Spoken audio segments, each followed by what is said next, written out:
It's a national initiative. There are 28 cities that are involved that are equipping emerging leaders that are in youth ministry on the front lines in urban cores around our country. And I'm the systems thinking and personal ministry assessment instructor for that initiative. I come with experience having been the executive director for Jubilee Jobs, which is a frontline faith-based organization housed in Baxter Community Center. I've been there for 11 years. We have Jubilee Jobs has now a youth program that works directly with disengaged youth, really trying to equip them for their next steps. And generally those disengaged youth are kids who are dropouts, who are offenders, who are significantly skills deficient. And we help them get employment, to fashion a vision for their economic future. If they're skills deficient, we actually do academic remediation and help them acquire some kind of work readiness certification.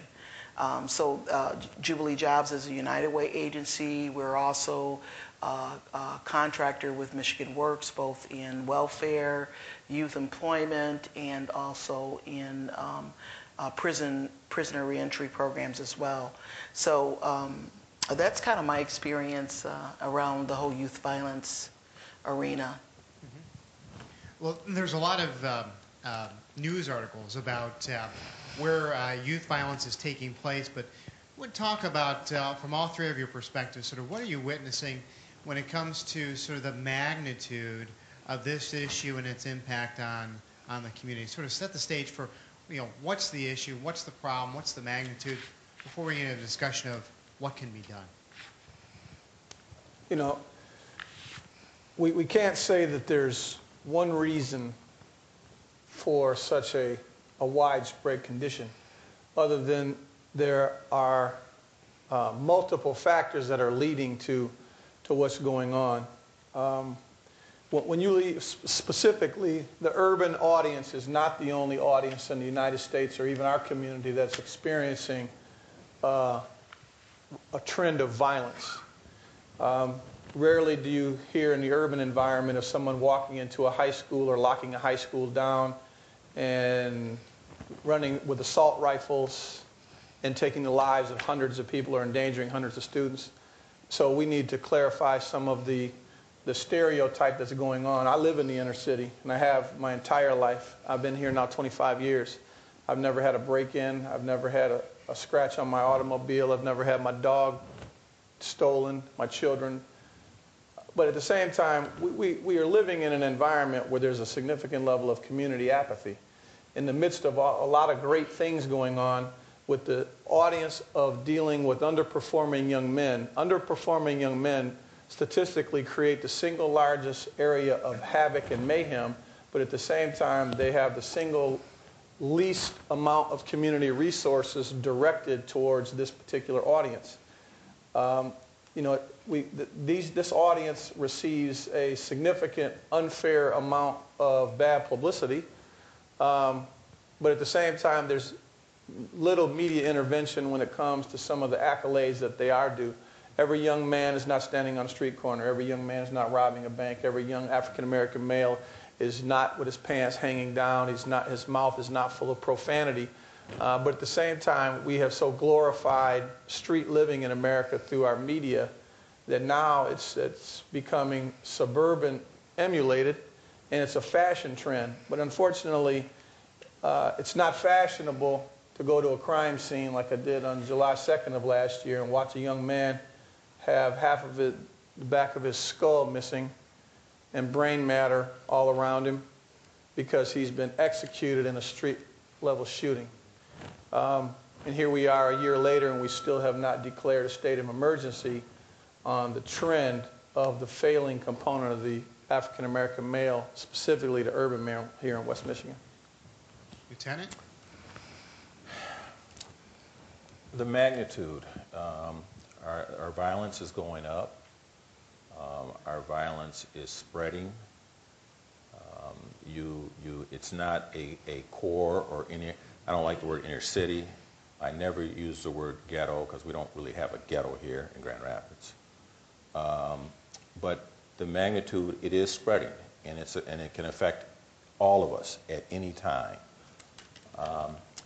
Breakdown in the family is definitely the issue.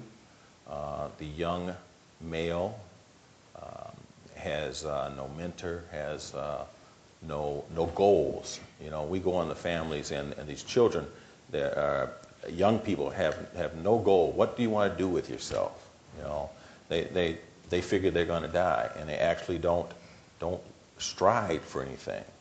So that's a part of it. We have had an increase in armed robberies, just to give you an idea of the magnitude. Steadily increase of 6 to 8% of armed robberies. Now this year, up 40%. So we've got in the city of Grand Rapids, we've got a significant rise in armed robbery type and street level robberies. It's not just, again, in the core city. It's spreading. It is not just the black male, and it's definitely a community problem. I'm just going to kind of quote some factors influencing violence from the Center of Disease Control. The research says that children who have a history of aggression, children who have beliefs that support violence, so, you know, kids who are playing video games that are violent video games would be included in that category. Those whose families have a belief in fighting and those kinds of things would definitely be part of the mix. Kids who have social and cognitive problems, and I think with our challenges in our school systems and the underachievement of children in the district, obviously that's influencing that significantly. Children who use drugs or alcohol, and of course that just has no race, ethnicity, or socioeconomics. It's drug and alcohol use are on the rise. And then if children's family circumstances look something like where parents are using drugs and alcohol, parents that lack children who lack parental supervision and discipline, and we know that gets increased when with the rise of single-parented households, the lack of supervision. So that's why you see this spillover effect, because we see these kinds of factors that influence violence really permeating all of our families. The increase in abuse, families that where there's abuse going on, both physical and emotional, where there's poor emotional detachment, particularly households where there's abuse going on, and also high incidence of divorce will create, in many instances, the exposure to problems of emotional detachment. And then households where there's access to firearms. So I think you can see how this problem can significantly impacts the core city, but spills over into the greater majority population as well, because of these influencing factors. And then you take high dropout rates and you couple that with the unemployment rate among core city youth is roughly somewhere between 45 and 55%, and that's compared to their counterparts at 20%. You can see a significant number of youth who don't have anything to do, particularly when school's out.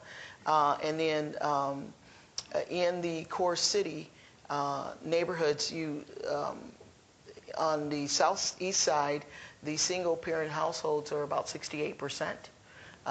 That's a significant number of single-parented households. And over on the southwest side, you're looking at about 48% single-parented households. So these are setups for the kinds